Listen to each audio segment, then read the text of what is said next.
Hello students, मैं अंजलि पयाल स्वागत करती हूँ आपका आईसीटी वर्चुअल क्लासरूम देहरादून से। कैसे हैं आप? उम्मीद करती हूँ आप सब लोग अच्छे होंगे और अपनी लाइफ में बहुत बेहतर कुछ कर रहे होंगे। हम बात कर रहे हैं आज क्लास 8 के साइंस की। चैप्टर चल रहा था कोल एंड पेट्रोलियम, जिसमें लास्ट सेशन में आप लोगों ने संसाधनों के बारे में बात की थी और नेचुरल रिसोर्सेज यानी प्राकृतिक संसाधन जो कि उनका एक प्रकार है, उस पर हम लोग यहाँ पर बात कर रहे थे। ठीक है ना?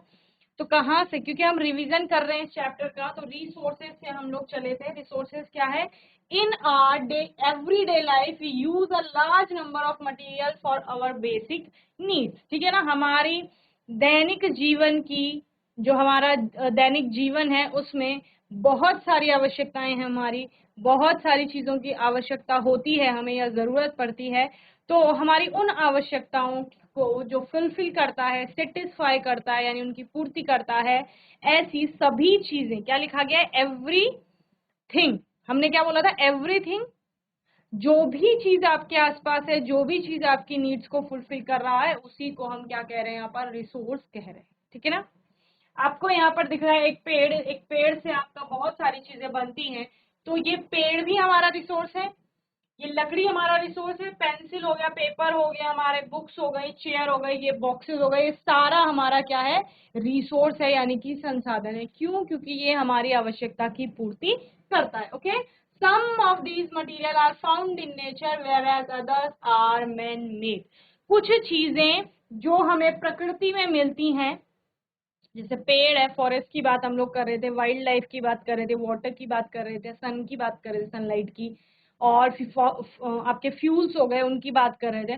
तो वो हमें नेचर से मिलते हैं, तो उनको हम नेचुरल रिसोर्स कहेंगे। ठीक है?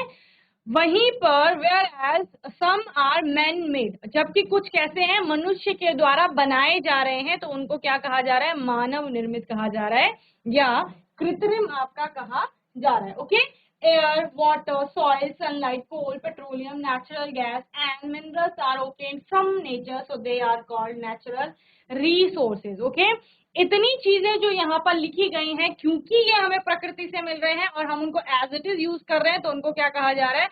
आपका रिसोर्स कहा जा रहा है। और कैसा रिसोर्स कहा जा रहा है? नेचुरल रिसोर्स कहा जा रहा है, जिसमें वायु है आपका, जल है आपका, मृदा मिट्टी हो गई, सनलाइट सूर्य का प्रकाश, कोल कोयला, पेट्रोलियम हो गया, नेचुरल गैस यानी प्राकृतिक गैस, मिनरल्स जो खनिज होते हैं, obtained फ्रॉम नेचर, इनको हम नेचर से प्राप्त करते हैं, so they are called natural resource. तो इनको क्या कहा जाता है? प्राकृतिक संसाधन आपका कहा जाता है।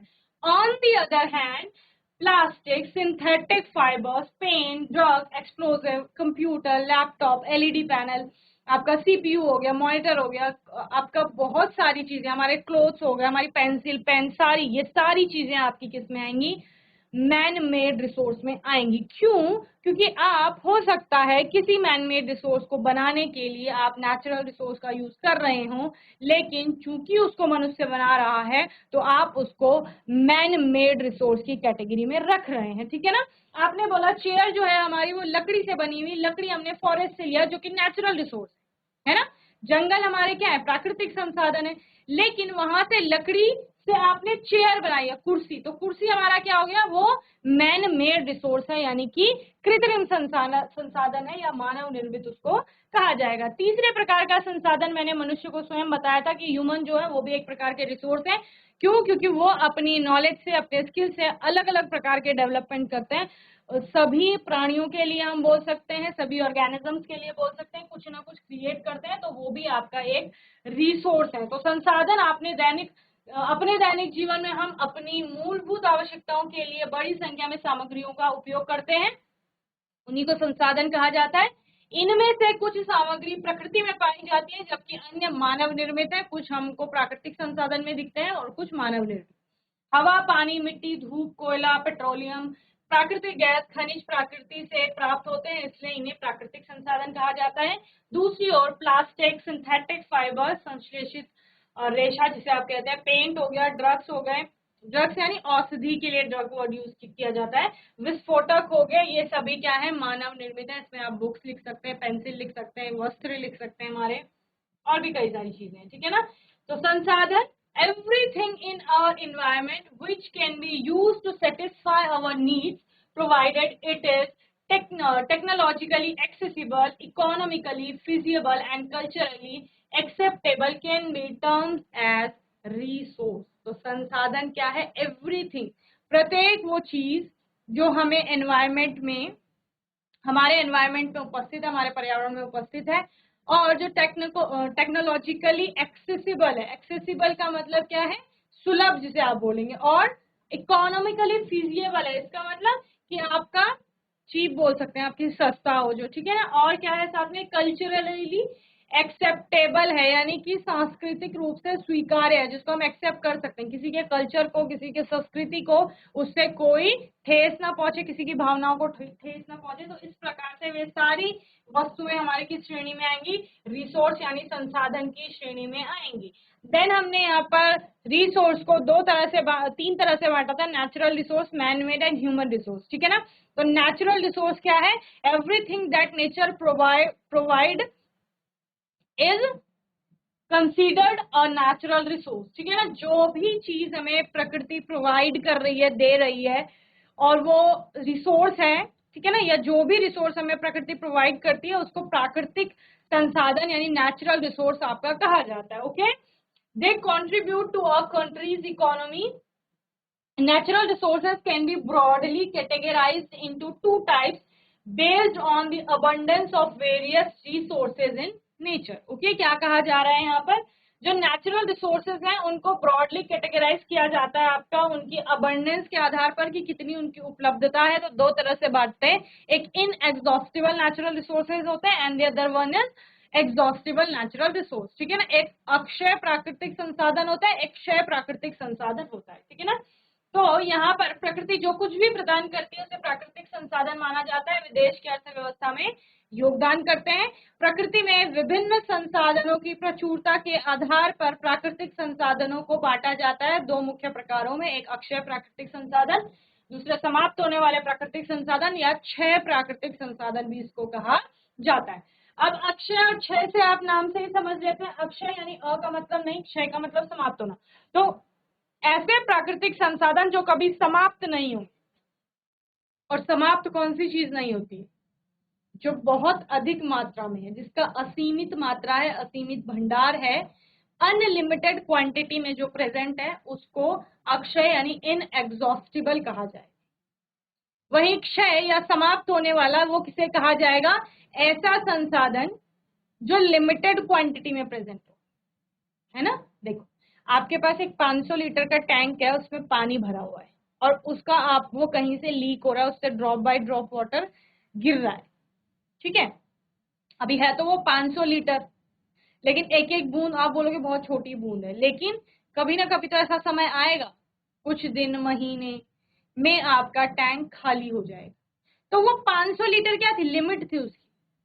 तो वो किस में आएगा? वो 6 में आएगा, यानी समाप्त हो जाएगा। वो चाहे 500 लीटर है, 1000 लीटर है, 2000 लीटर है, कभी तो समाप्त होगा। कुछ वर्षों में होगा, कुछ 100 वर्षों में होगा, कुछ 1000 वर्षों में होगा, क्योंकि लिमिटेड क्वांटिटी है। और आप बोले एक ऐसा है जो अनलिमिटेड है, जिसकी कोई मात्रा ही नहीं है, जिसको हम बता ही नहीं पा रहे, तो वो कैसा हो जाएगा? वो अक्षय हो जाएगा कि कभी समाप्त ही नहीं हो। समझ रहे हैं? या फिर वो क्या हो सकता है? वो जल्दी से तैयार होने वाला हो कि जल्दी से बन जाए दोबारा। समझ रहे हैं? तो अगर कम समय में बन रहा है तो इसका मतलब क्या होगा? थोड़ा था वो खत्म हुआ, फिर दोबारा बन गया। समझ रहे हो? जैसे जैसे खत्म हो रहा है वैसे वैसे रिसाइकल में बन भी रहा है। ओके, लेकिन 6 में वो भी आएंगे कि जिनकी मात्रा बहुत ज्यादा है, लेकिन उनको बनने में कई लाखों वर्ष लग रहे हैं। समझ रहे हैं? तो उतना लाखों वर्ष तो हमारे पास है नहीं। हमारे पास कितनी एज है? 70-80 ईयर्स की है। तो उस एक एज में अगर हम देखें, एक मनुष्य की जो आयु होती है उसमें देखें, तो उसमें वो नहीं बन पा रहा है वो संसाधन। तो इसका मतलब वो किसमें आ गया? वो अक्षय में नहीं आकर के क्षय में आ जाएगा, यानी एग्जॉस्टिबल हो जाएगा, वो एग्जॉस्ट कर जाएगा एक समय के बाद, ठीक है। तो इस तरह से उनकी मात्रा के आधार पर हम उनको बांटेंगे।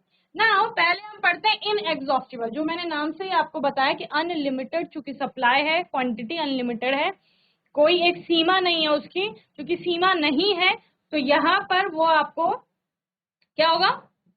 बहुत समय तक आपका आपकी आवश्यकताओं की पूर्ति करता रहेगा। समझ रहे? These resources are abundant in nature. ठीक है ना? कैसी है? बहुत प्रचुर मात्रा में उपलब्ध है, आप बोलिए abundant in nature and are unlikely to be exhausted as a result of human activity। ठीक है ना? और क्या कहा जा रहा है कि अनलाइकली यानी ये पॉसिबल नहीं है कि ह्यूमन एक्टिविटी यानी मनुष्य की जो भी क्रियाकलाप चलते रहते हैं, हम जो भी यूज कर रहे हैं उसके द्वारा वो समाप्त हो, ऐसी पॉसिबिलिटी भी नहीं। Sunlight and air are two example. Sunlight हो गया, एयर हो गया, दोनों एग्जाम्पल हैं किसके? इनएग्जॉस्टिबल के। वाटर को भी आप इसमें कंसीडर करते हैं। अगर आप ब्रॉड वे में देखें तो जल हमारे एनवायरनमेंट में, यूनिवर्स में कहीं ना कहीं किसी ना किसी रूप में विद्यमान है, चाहे भाप के रूप में, जलवाष्प जिसे आप कह रहे हो उसके रूप में, पानी के रूप में, बर्फ के रूप में, तो किसी ना किसी रूप में वो विद्यमान रहेगा। जल चक्र में अगर आप देखें तो वो भी इनएग्जॉस्टिबल आएगा। लेकिन अगर आप पर्टिकुलर किसी वाटर बॉडी की बात करें लोकेलिटी में कि हाँ पानी सूख गया है तो वहां पर वो एग्जॉस्ट कर गया है, लेकिन ब्रॉड वे में वो inexhaustible. There is a never ending supply of inexhaustible natural resources in nature. प्रकृति में उनकी नेवर एंडिंग सप्लाई है। नेवर एंडिंग मतलब कभी भी समाप्त नहीं होंगे, इसीलिए तो इनएग्जॉस्टिबल, इन यहाँ पर नहीं के लिए आया है, इनएग्जॉस्टिबल, अक्षय, अक्षय यानी समाप्त नहीं होंगे। समझ रहे हैं? Then the inexhaustible natural resources can be used again and again. They last forever. Okay? इनको हम बार बार यूज करते रहेंगे और ये लास्ट फॉर एवर यानी हमेशा के लिए यहाँ पर रहेंगे। ओके? चलिए, तो इनमें आपका बहुत सारी ये सारी एनर्जीज के बारे में है, तो ये इसी की कैटेगरी में आती है। चलिए नोट करिए।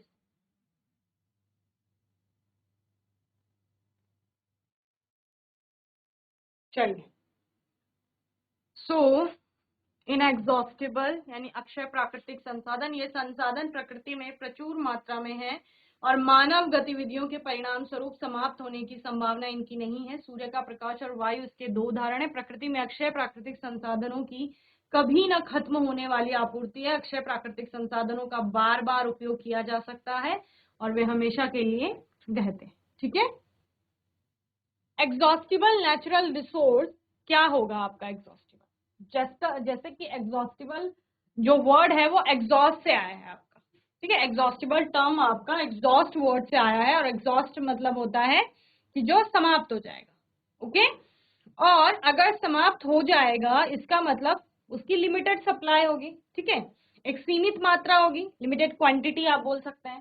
So the term exhaustible means which can be used up completely, so nothing is left behind। अगर पूरा किसी चीज को यूज कर लिया, सपोज इतनी किसी चीज की मात्रा थी और ये मैंने पूरा यूज कर लिया तो अब कुछ भी नहीं बचा ना, तो वही वो कह रहे हैं कि which can be used up completely, जो पूर्ण रूप से उपयोग में आ जाएगा या पूर्ण रूप से हम जिसका उपयोग कर लेंगे, that means so nothing is left behind, उसके पीछे कुछ भी नहीं रह जाएगा।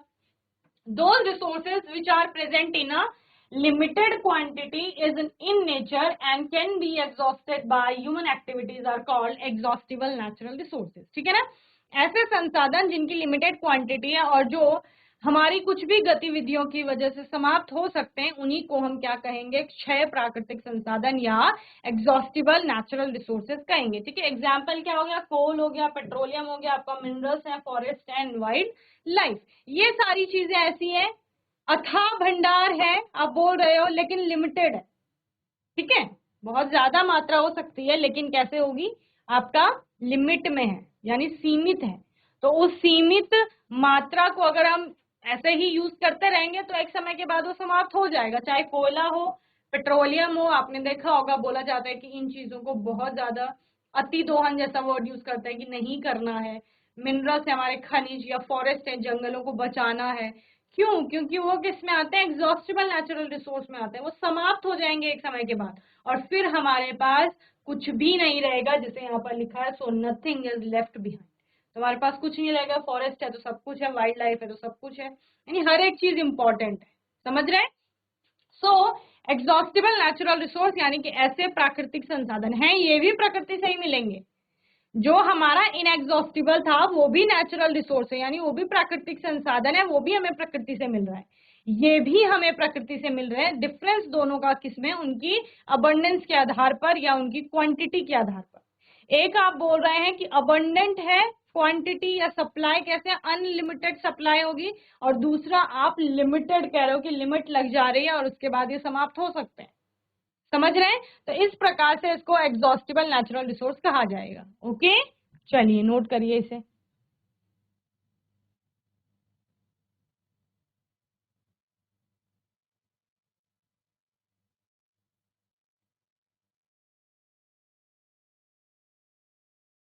चलिए, समाप्त होने वाले प्राकृतिक संसाधन या 6 प्राकृतिक संसाधन आप इसको लिख सकते हैं। ठीक है, 6 प्राकृतिक संसाधन। एग्जॉस्टिबल शब्द का अर्थ कुछ ऐसा है जिसे पूरी तरह से उपयोग किया जा सकता है, या आप लिख सकते हैं 6 का अर्थ होता है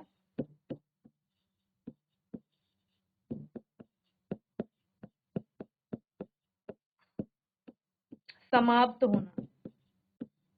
ठीक है, अब जो समाप्त हो जाएगा तो वो कैसा होगा, लिमिटेड क्वांटिटी में आपका प्रेजेंट होगा। वे संसाधन जो प्रकृति में सीमित मात्रा में मौजूद हैं, उपस्थित हैं और मानवीय गतिविधियों द्वारा समाप्त हो सकते हैं, समाप्त होने वाले प्राकृतिक संसाधन या 6 प्राकृतिक संसाधन कहलाते हैं। उदाहरण कोयला हो गया, पेट्रोलियम, खनिज, वन और वन्य जीव। ठीक है ना, वन्य जीवन या वन्य जीव आप यहाँ पर लिख सकते हैं।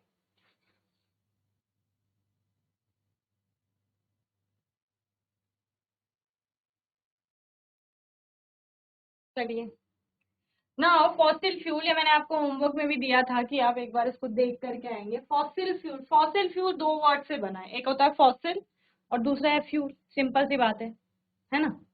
फॉसिल का मतलब क्या है और फ्यूल का मतलब क्या है, ये मुझे बताइए। फॉसिल आपकी हर वो चीज फॉसिल की कैटेगरी में आ रही है जिसको आप बोल रहे हो कि अवशेष। अवशेष का मतलब क्या होता है, जीवाश्म, जिसके लिए वर्ड यूज किया जाता है। जीवाश्म यानी जीवों का अंश। रिमेनिंग रह जाएंगे जो जीवों के, चाहे वो प्लांट्स हो या प्लांट मैटर आप बोल सकते हो या फिर एनिमल्स के हो। तो रिमेनिंग यानी कि जैसे कोई भी एक पेड़ था और पेड़ क्या हो गया, सड़ने लग गया, मिट्टी के नीचे दब गया और सड़ने लग गया। उसके बाद बहुत समय के बाद आप देखते हो कुछ तो ऐसा रहेगा कि जो आप फर्दर आपका डिकम्पोजिशन में नहीं जाएगा या अपघटित नहीं होगा। कुछ भी उसका प्लांट मैटर जो बच गया वो फॉसिल कहलाएगा। या कोई जानवर था, वो मर गया किन्हीं कारणों से और फिर उसके ऊपर मिट्टी की लेयर्स बनती चली गई, उसका अपघटन शुरू हुआ और अपघटन में उसकी स्किन जाएगी, ऑर्गन जाएंगे, इंटरनल ऑर्गन्स जाएंगे, सारी चीजें डिकम्पोज होना स्टार्ट करेंगी। लास्ट में कुछ तो बचेगा, बोन्स बचेंगी, वो भी डिकम्पोज होने लग जाएंगी। कुछ तो आपका ऐसा मैटर बचेगा, ठीक है ना, उसी को हम फॉसिल कहते हैं, यानी जीवाश्म, जिससे आप पता लगाते हैं कि ये कौन से जीव के अंश रहे होंगे, है ना। Now what is fuel, fuel क्या है आपका। तो फ्यूल आपका हर एक चीज है फ्यूल जो जलने पर, अगर वो जल रही है तो जलने पर आपका क्या दे रही है, लाइट दे रही है, तो प्रकाश उत्पन्न कर रही है, और दूसरा आपका प्रकाश के साथ साथ ऊष्मा भी उत्पन्न कर रहा है, तो उसको हम फ्यूल कहेंगे, यानी कि ईंधन कहा जाएगा। तो दोनों वर्ड का मीनिंग क्लियर है।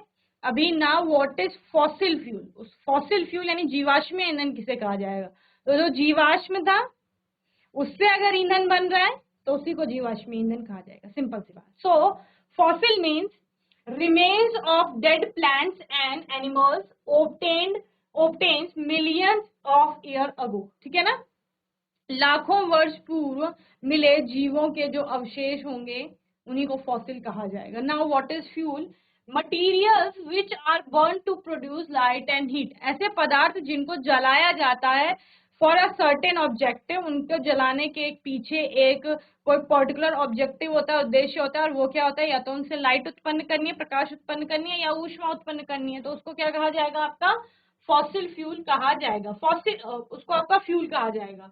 Now fossil fuels are the fuels formed by natural processes such as decomposition of dead and buried organism। Okay? तो ऐसे फ्यूल जो फॉसिल से बन रहे हैं आप बोल सकते हैं, या फिर कुछ वर्षों, कुछ लाखों वर्षों पहले कुछ तो पेड़ या आपका आप बोल सकते हो जानवर हो गए, वो धरती की सतह के नीचे दब गए और फिर उनका क्या हुआ, डिकम्पोजिशन स्टार्ट हुआ। इस प्रोसेस के बाद वो फ्यूल में कन्वर्ट होते हैं और उसी फ्यूल को फॉसिल फ्यूल आपका कहा जाता है। सिंपल सी, ठीक है। अब नोट करो इसे, क्योंकि हम इसको ऑलरेडी पढ़ चुके हैं, बस रिवाइज कर रहे हैं, तो जल्दी जल्दी ये देखिए।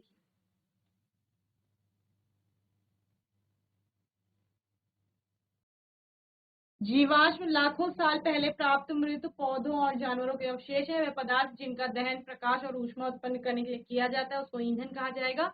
और जीवाश्म ईंधन प्राकृतिक प्रक्रियाओं जैसे मृत और दबे हुए जीवों के अपघटन से बनने वाले ईंधन को आपका कहा जाएगा यहाँ पर। ठीक है ना। चलिए, इसमें आपका कोल आएगा, ऑयल्स आएंगे आपके जो पेट्रोलियम के अंतर्गत आते हैं, केरोसिन, प्रोपेन, नेचुरल गैस, ये सारा पेट्रोलियम के अंतर्गत आप पढ़ेंगे। तो मेनली जीवाश्म ईंधनों को आप कोयले में बांटोगे, पेट्रोलियम में बांटोगे और नेचुरल गैसेस, तीन तरह से आप इनको पढ़ें। ठीक है ना। आने वाले जितने भी सेशन होंगे आपके उसमें कोल पर बात करेंगे, पेट्रोलियम पर बात करेंगे और साथ ही हम नेचुरल गैसेस पर बात करेंगे। फिर हम देखेंगे इन सभी में बेटर कौन है, ठीक है, और बेस्ट कौन है, उस पर बात करेंगे। आइडल ईंधन क्या, आइडल फ्यूज क्या होते हैं, यानी आदर्श ईंधन क्या है, उस पर भी हम लोग बात करेंगे यहाँ पर। तो ये चैप्टर का रिवीजन चूंकि यहाँ पर चल रहा है, बहुत अच्छे से आप लोग पढ़ते रहेंगे। कोई भी डाउट आएगा, क्वेश्चन आएगा तो आने वाले सेशन में आप लोग पूछ लेंगे। और तब तक के लिए आईसीटी वर्चुअल क्लासरूम से जुड़ने के लिए धन्यवाद।